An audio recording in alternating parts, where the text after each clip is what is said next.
meesha waxaan kala kulmay halkaa iyadoo daadku marayo ayay niman taayirra dhigtaa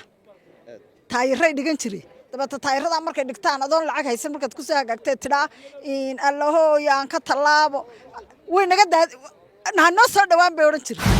waxaa meel aan la mari jirin gobolku markuu dhaco habeenkii oo kale amba maqrib cadceedu markay dhacdo lama mari jirin waxa bay nagu kaliftay inuu nagala soo wareegay biibsiga ina mooga nagula socday inuu biibsiga nagala soo wareegay bay nagu kaliftay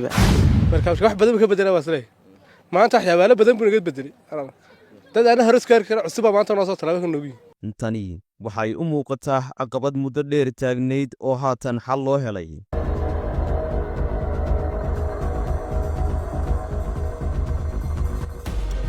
halkani waa dooxa weyn ee magaalada Hargeysa waxa uu dhex maraa bartamaha magaalada Hargeysa oo ay biyihiisu kaga yimaadaan dhanka galbeed ee magaalada isagoo oo uga saara dhanka bari ee magaalada dooxani oo qurux u ah magaalada Hargeysa oo juqraafi ahaan ku taala dhul buura dhexdooda ayaa muddo dheer ay ku yaraayeen biriijyada la iskaga tallaabay ee dooxani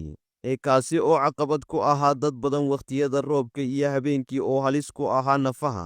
gaadiidka iyo maalka iskaga tallaaba koonayaasha caasimadda Hargeysa haayo baskaan fulay 2 saacadood biriishka la taagnaa intii meesha ku socday uu gaadhayay intii suuqa uu ka soo baxay jaamka 2 saacadood bay qaataa ama 3 saacadood oo dhow meelaha waxa bay nagu kaliftay inuu nagala soo wareegay biibsiga ina mooga nagula socday inuu biibsiga nagala soo wareegay bay nagu kaliftay goobtan aynu maanta taagannahay waa ahayd goob caqabad ku ah markay roobku da'aan dadweynaha xaafadahan ka tallaaba ee u tallaaba dhinaca Dumbuluq waxaanu la kulmi jirnay dhiiqo badan iyo dad badan oo sarxaansan ummad badan oo ma garanaysaa nolosha ka yar dhacday oo meesha isugu iman jirtay halkaasaan mari jiray oo halkaan imaka halkan ma ahay xagga shishe ayaan mari jiray dooxa erbunaga ayaan ka dhici jiray hooyo dib buu nagu hayay meesha waxaan kala kulmay halkaa iyadoo daadku marayo ayay niman taayirra dhigtaa taayirray dhigan jiray dabata taayirrada markay dhigtaan adoon lacag haysan markaad ku soo hagaagtay tidhaa allahooyaan ka tallaabo way naga noo soo dhawaan bay odhan jiray dee waxaad ku dhacaysaa dabeed aad amba dib u noqoto amba dee daadka aad dhex gasho oo dee aad dhex marto haa markaa hooye taasi way igala kulantay dhowr goor waaba iga rideen maca anoon shilin haysan hooyaan idiin duceeyaan ka tallaabo ha ka tallaabi meesee naga tag caqabadaha kaga qabsaxa ka mid ahayd bartan xaafadda oo biyo ku shubay biyo ahaan jiray waqti ana bartan biyo ku shubay booyidii aan waxaan soo galay markaan soo biyo soo dhawaa soo laabtay yaa soo galay wadadii dooxa rigmariyaba waxa qas ugu noqotay inaan ka soo wareego sharaaqle laftiis man doox socon shaqal dooxis markaa waxa ku kala duwanaan sharaaqle wuxuu leeyahay sabad halkan gaarigu galay ka gaari markaa mu galay sharaaqle saas ugu soo wareegay waxaa meel aan la mari jirin gobolku markuu dhaco habeenkii oo kale amba maqrib cadceedu markay dhacdo lama mari jirin Hargeysa ayaa hadda laga dhisay 2 bridge oo noqonayo ka 3aad iyo ka 4aad ee ka tallaaba dooxa weyn ee Hargeysa kuwaasi oo laga dhisay meelo baahi badan ay u qabeen in laga dhiso bridge noocani sida dadka goobahani ka tallaabi jiray ay noo sheegeen imanka bridge-kaasi dee faa'iido badan buu noo leeyahay qofka halkaa ka tallaabmaya taasoo maraya baabuurkina kanuu maraya marka insha Allah inaan ka maayarka waanu ducaynaya maayarkan waxaan leeyahay laga bedelin wadanka haddii wixii wadanku intuu dhisnaa maayarka la mid uu soo marla wadankuba wuu dhismila caalamka oo kale noqon lay kani waa bridge-ka 3aad ee ay yeelan doonto magaalada Hargeysa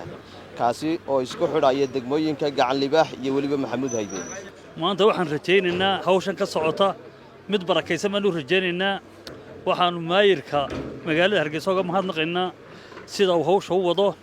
iyo dawladda Jamhuuriyadda Soomaaliland taa darteed Soomaalidu waxay tiraa waxay dhaarkaan beelka gooyaan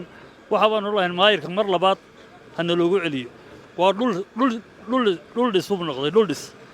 dhul wanaagsan noqday wadooyinkii iyo haywayadii baad aragtaan sida wax u wadaaba aragtaan aad iyo aad baan ugu faraxsanahay waa soo dhaweynaynaa 100% waayo meelahan caqabadaha ka dhici jiray aad ayay u badnaayeen dad baa ku jajabi jiray dad baa ku xambaaroon jiray dad baa ku sabaaxadoon jiray ma sha Allah sida hawshu socoto waa la dhacsanahay markaa waxaan leenahay 100% waan aad baan u soo dhaweynaa insha Allah bridge-kan oo ah mid isku xidha degmooyinka Macalin Haaruun iyo waliba Maxamed Mooge ayaa noqonaya bridge-ka 4aad ee ay yeelan doonto magaalada Hargeysa bridge-kan oo gebi ahaanba dhamaaday dhismihiisu ayaa sugaya in xadhigga laga jaro marka hadda waan u mahadnaqaynaa ganacsadaha maalgeliyey sunno wanaagsan buu jideeyey dadka kalena ha ku daydaan baan leeyahay waana khayr baa ka soo kordhay waddooyinkii haddii la dhisdhiso meelahaasoo dhan khayr badan baa ku jira waxaa kaloo u mahadnaqaynaa cid kasta oo maaragtay hawshan ka qayb qaadatay oo ka hawl gashay oo maaragtay wax ka geysatay dowladda hoose sida maayirka Hargeysa maaragtay Cabdikariin Axmed Mooge sidoo kale Goonfiinde oo ah gudoomiyaha xaafadda oo isaguna maaragtay markuu xaafadda joogay markuu tan joogayba hawl fara badan maaragtay ka qabtay oo qayb weyn ay ku lahayd dowladda hoose marka aad iyo aad baan ugu mahadcelinaynaa cid kasta oo maaragtay arrinka wanaagsan ee khayraadka ah ka qayb qaadatay marka wax badan ka bedelay waaslee maanta waxyaabo badan buu naga bedelay dad aan hore iskaar kara cusub maanta noo soo talaabo noogi biriijyadan ayaa noqon doona kuwa qayb weyn ka qaata isku socodka bilicda iyo dhaqaalaha magaalada Hargeysa oo ku socota horumar dhaqaale oo xawli ah.